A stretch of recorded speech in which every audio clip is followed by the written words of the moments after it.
just when you thought I was done for the night, here I come, and hopefully I've got the echo problems fixed. I've been trying to do it in this format because it makes me have to pay attention, and it also is a lot quicker. If I can save some time, I'd like to do it.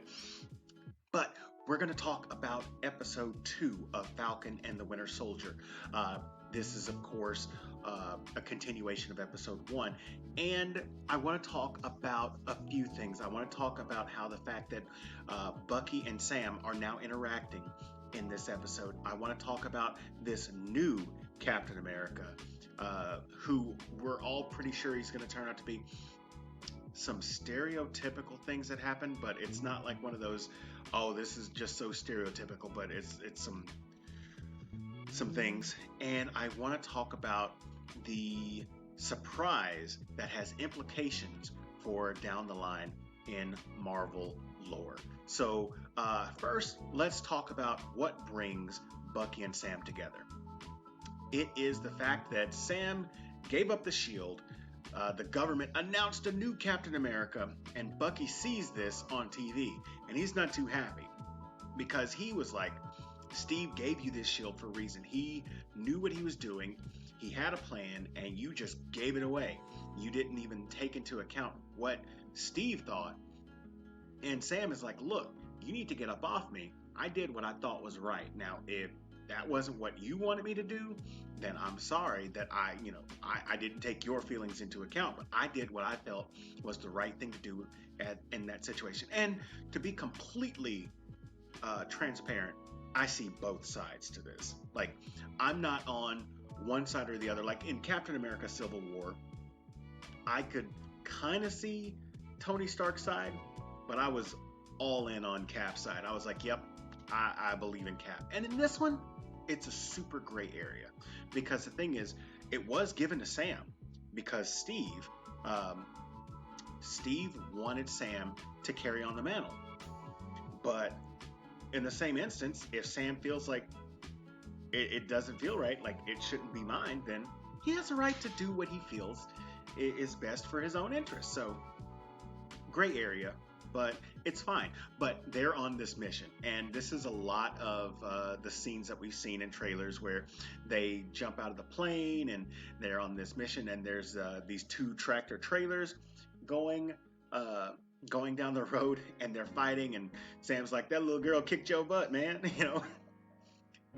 And during this fight, where not just Bucky's getting his butt kicked, but Sam is too, here comes this new Captain America and his black friend.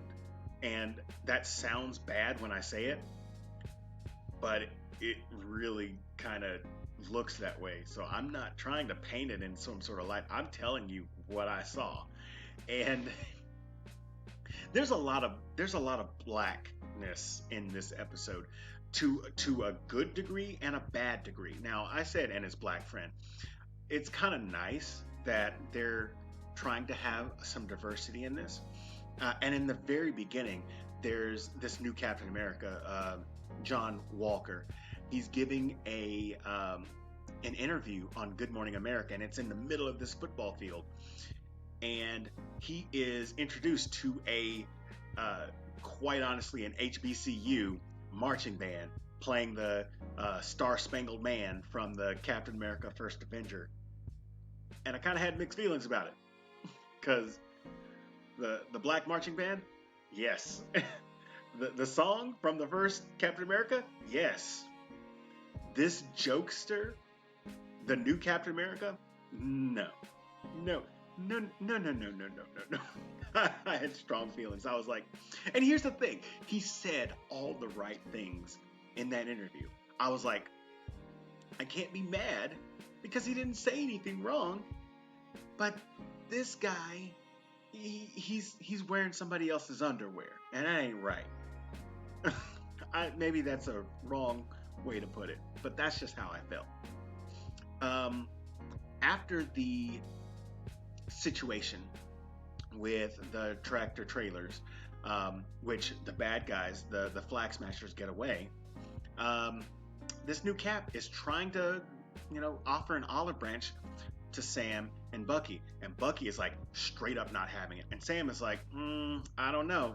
And Captain America says, I just wish I had a wingman like Steve did. And then Falcon was like, that last line, that did you in. And so then Bucky's like, I need you to meet somebody. And this was a huge scene for me.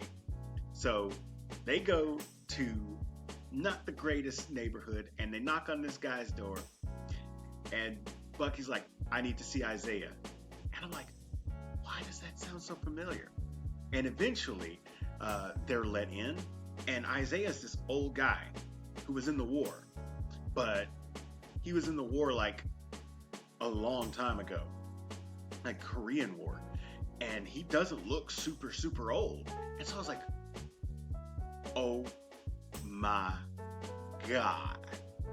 This is the story about the Black Captain America. And if you didn't know, there was a story that Marvel did in the early 2000s where they were talking about the first Captain America, the first super soldier that America had created. And the way that the story is told is that, did you really think that they were going to try some experimental serum on some white-skinned, blonde-haired, blue-eyed kid from New York? No, they're going to test it out on some brothers first to make sure it worked. And this is the story of the very first Captain America. And Bucky, during this portion where they're kind of talking about it, he was an instrument for Hydra, and every single person they were trying to send to stop Bucky would never make it back. So they sent Black Captain America because Steve was on ice at the time, and he actually won. But he's salty, like he's super salty, because after he became a hero in the war, they put him in prison for like 30 years, and they were doing blood samples and all of this sort of stuff. And I was just like, they would take a brother who was a hero in the war and put him in jail for 30 years. Ain't that about it? And then as they're leaving, as Sam and Bucky are leaving, because Isaiah made it very clear he didn't want them in his home anymore. And even though he's in his, I'm thinking at this point, he's in his 80s? maybe a little older. No, 80 sounds about right. After he made it very clear, with a feat of strength, that he didn't want them there, they left.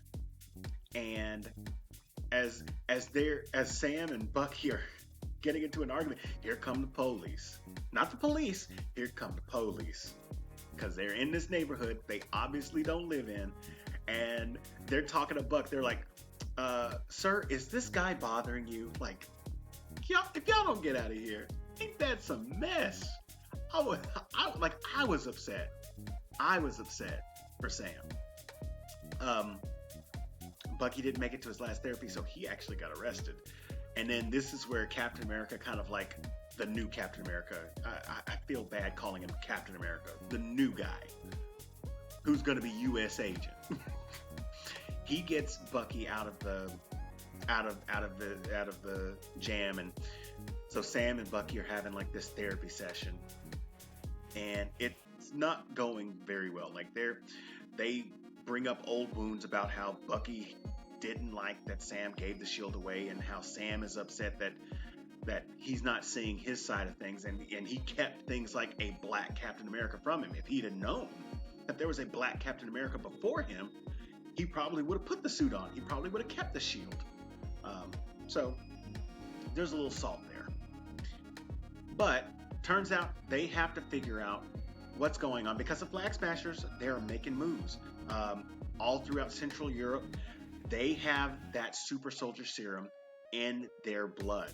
So now they have to figure out, where did they get this super soldier serum from? And since they're not going to work with U.S. agent, they refuse to work with him. And I'm like, good on you. They have to figure out their own leads. And there's only one person who possibly has a lead on who could have some super soldier serum, and that's Zemo. And this is where Zemo gets introduced into the series. Like, he was teased in trailers, but we hadn't seen him.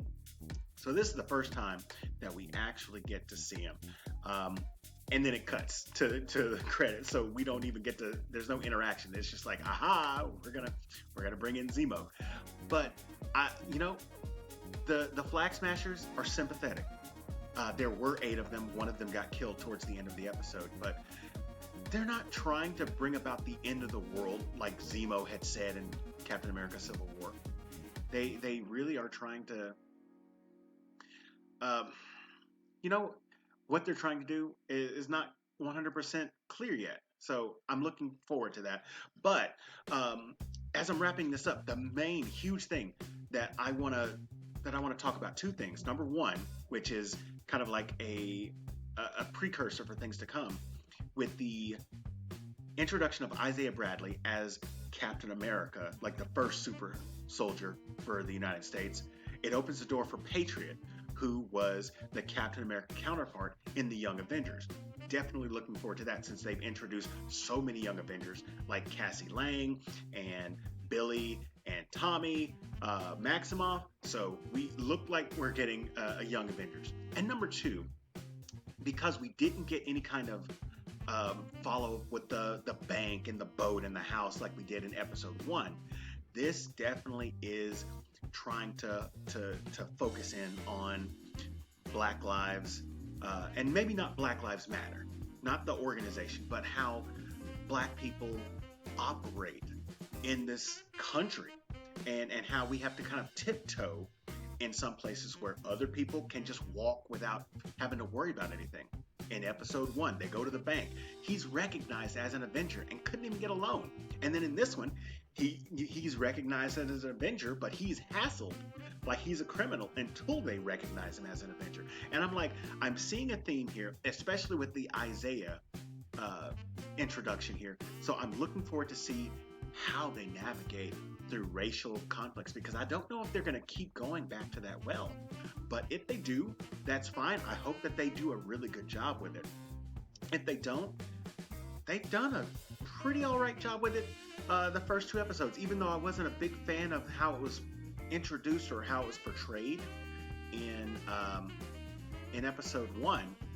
This episode, I was like, yeah, I see what you're doing, Marvel. I see what you're doing, Kevin. I like it. So that's kind of what I wanted to talk about episode 2 of Falcon and the Winter Soldier. Let me know what you guys thought about it in the comment section down below. If you enjoyed this video, hit that like button. If you're new here, subscribe to the channel. I'm gonna start getting my own promotions better. I am about 100 subscribers away from hitting that 1,000. I have been doing this for so long and I just want to get there. So if you would do me a favor, smash that subscribe button, help me get there, help a brother out. I would very much appreciate it. And then share this. If you're in any kind of groups or anything like that and you enjoyed this recap, share this in your group. I would very much like to see what other people think about my insight on these sorts of things. But that is everything in a nutshell. As always, this is Cameron with CBM Reviews. We'll see you next time.